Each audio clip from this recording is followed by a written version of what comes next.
ย่ายน้องเอ้ยพูดไหนหรอพี่น้องเอ้ยคนกินคนอยู่จะเม็ดปีเม็ดเวินไปเจ้าเนอหลานนั่งเห็นก็บ่ตาไว้อันไข่ก็มีอันปุ๋งใบก็มี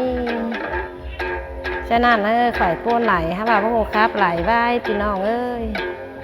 เอากันตอนแรกนี่ครับหน่อยหนึ่งจังหวัดเจ๋งมาแล้ว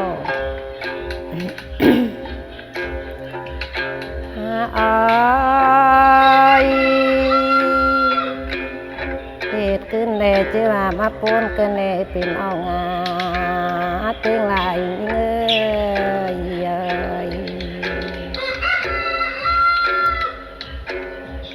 เนินเงยคงมามือตกมือเลยที่เจอกันเจอรอจูหักให้เงาปั้นงา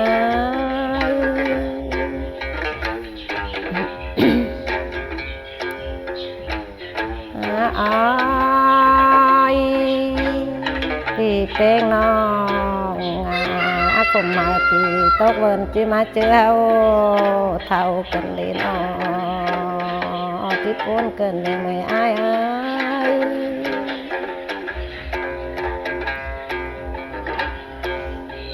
เฮ้เนยไม่ตกมือกะว่าที่เท่ามาแม่กันเลยพี่น้องติ้งกะไหลขึ้นมา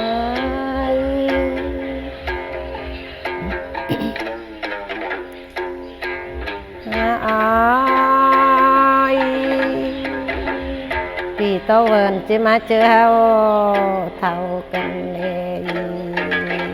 เท่าเกมาแล้วจะว่าปูนไหลกันพี่น้องเต้งไหล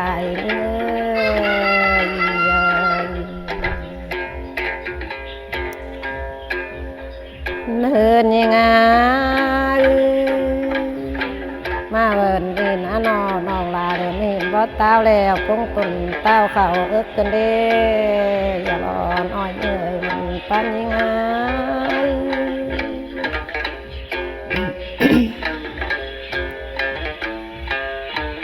เนินยังไงคนเองเห็นว่ามาพุ่งตุนมันเขาใส่กันเลยเอ้ย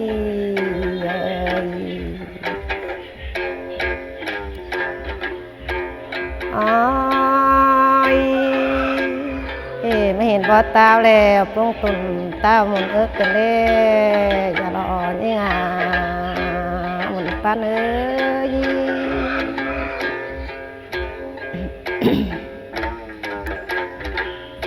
เมื่อเสียว่า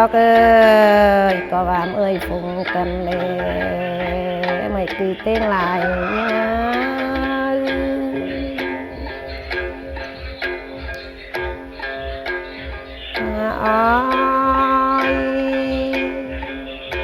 เป้งาcác sức men cùng lùng mày lòng cầnอย่ารอนี่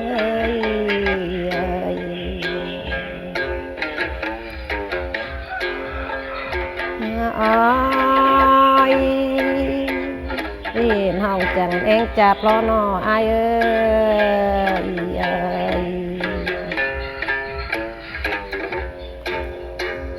เนินยังไง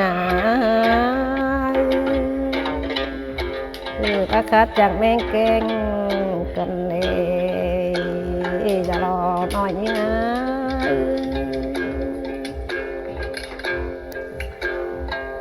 เนินบ่แหลงจังบ่เข้ากันบ่เท่าจังสองบ่เท่าแล้วปิ่นเอาเต้งลายรออาย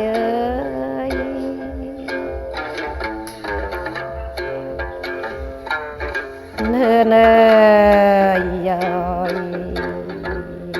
บ่เท่านะน้อก็ว่าบ่ปูนรออาย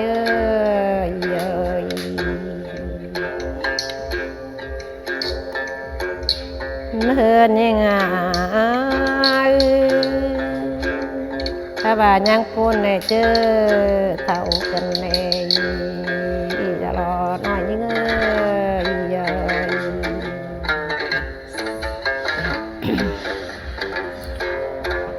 อ้อยมือตกมือจะได้ไทยต้อโลกรอปิ่นอ่องเอ้ย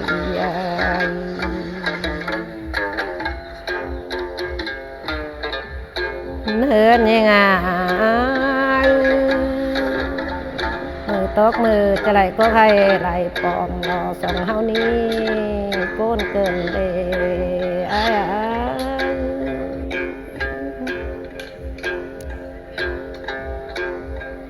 อ้อย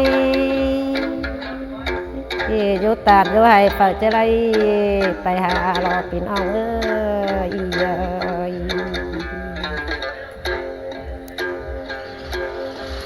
เฮินยังไง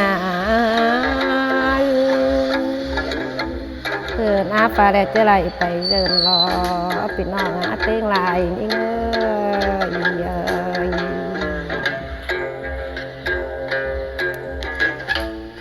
อ้อยเจอกันก่อยเดินโจ๊ก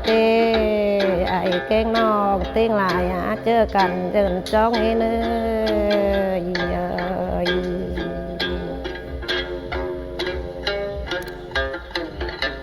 เฮินหน้ากันจ้องเดินเมื่อนาจีวางไอ้นี่ปิ่นอ่องเอ้ยปูนเกินเลยก่อนนี้นะ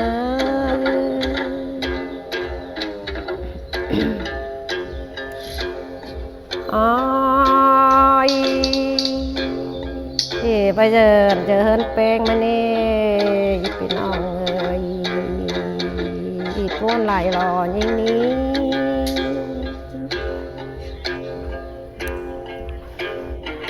เฮินยังไง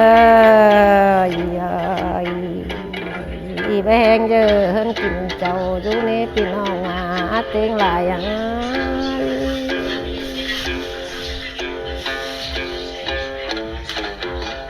อ้อย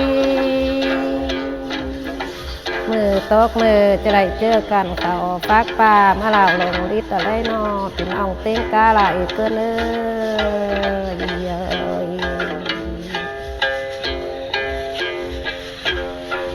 เฮินยังไงมือตกมือจะไหลฟักมีขำมาลาวลงกันโกนไหลรอปิ่นอ่องเตียงไหล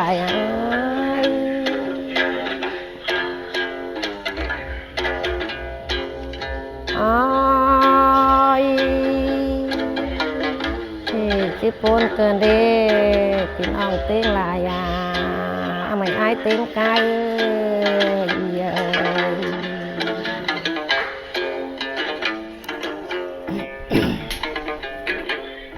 อ้อยแกงเกินปลาไหลเอ้ยโซปากินปิ่นอ่องปูนไหลรอ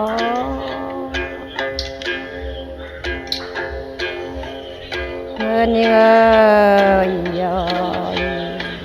เดินปลาไหลมาอ้อนโกเขียนปูนอะไรปิ่นอ่องเตียงไหล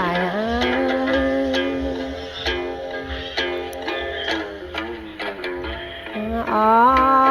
อยแป้งเดินปลาไหลมาเป็นไปก่อยกันเลยน้องลาเลยปูนรอจูหักเงย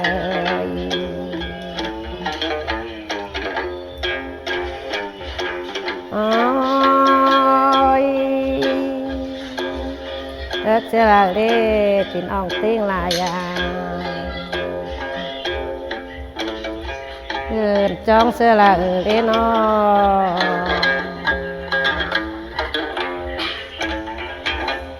จะได้มีกินเสียวเป้งเลยยิ่งคงกันปั้นยิ่ง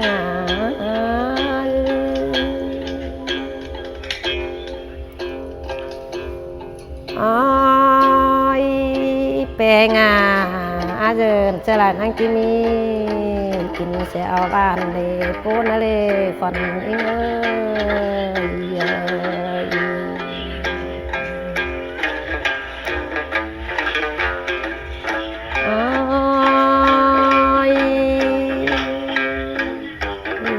ยิ่งปูนแน่นอนครับนั่นเล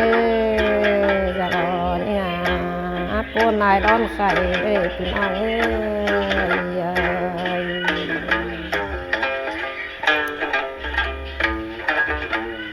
อ้ายอันอื่นแกงานหลายก่อนอิงก็บ่ปูนนี่อ้ายเอ้ย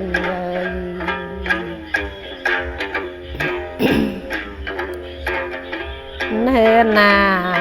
ปูนเกินได้นาเห็นต่อมอโกแลหมุนโมนา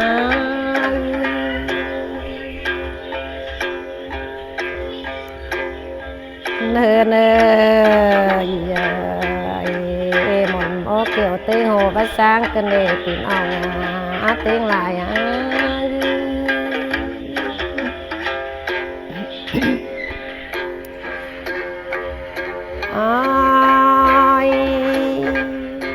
เพงาชื่อว่ามาปุนไหลกันเลยจูบันรักมึงไก่น้องไม่อายเต็งกา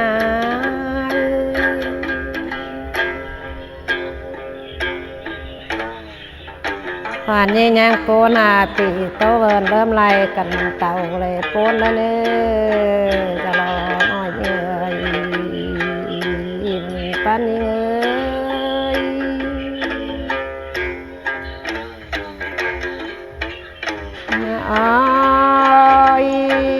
ปูนาเต่าแกมาแล้วก็รอเป็นสาวนี่ในปูนเลยอย่ารอเนี่ยปูนไหนนะ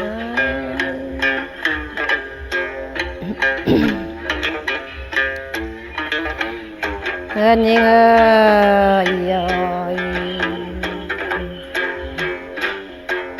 เหตุเกินแน่ต่อว่างามกันเลยน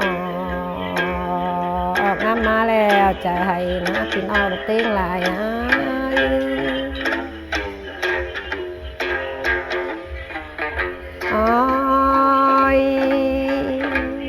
งามลายได้มาเจอปุ้น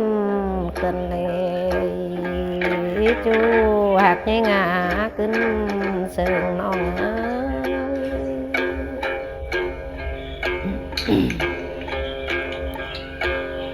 เฮินยิ่ง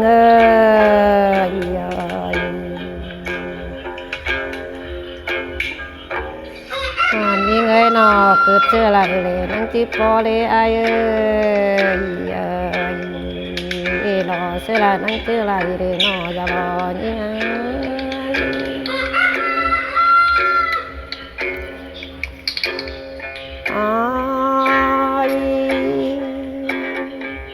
ขวัญยิงบักกับเยอ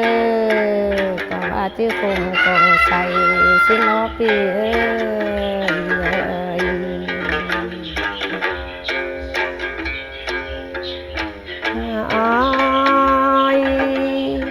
เป็นว่าตันสักน้อยก็ว่าชื่อคงใจกันเด็กขวัญยิงนี่นะพูดหน่อยนะ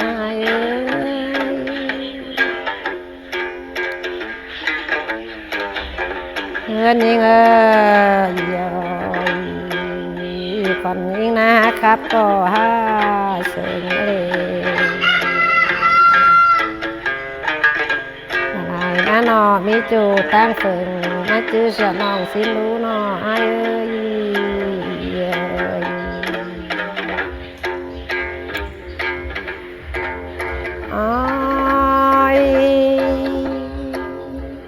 ยิงปูนยิงจีสอต่างจักเล็กเอาถอยได้เนื้อพี่น้องเ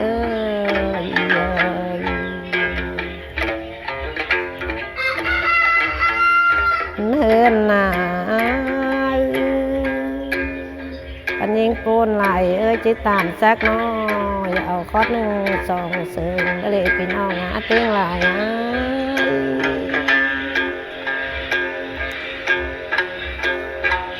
เงินยิงห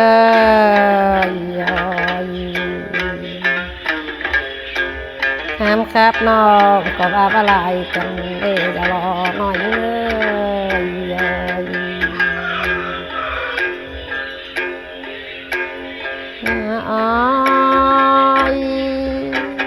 ที่เป้งข้ามเสริงน้องก็ว่าล้ำกันเลยเจ็บเสียเลยน้องเป้งนะเ พี่น้องให้หนาวสิ้นของก็ว่าไข่จานไหลสิ้นผู้ค้าผู้วันหนังก็เลยพี่น้องเนอะเอากันตอนแรกก็ว้อยเนอะไข่ก้อนเจ๋งข่อยป้นกันป้นไหลนั้นครับเผยจ้าไอ้น้องเนอะว่าปิ่นกระทงกามเนอะพี่น้องเนอะ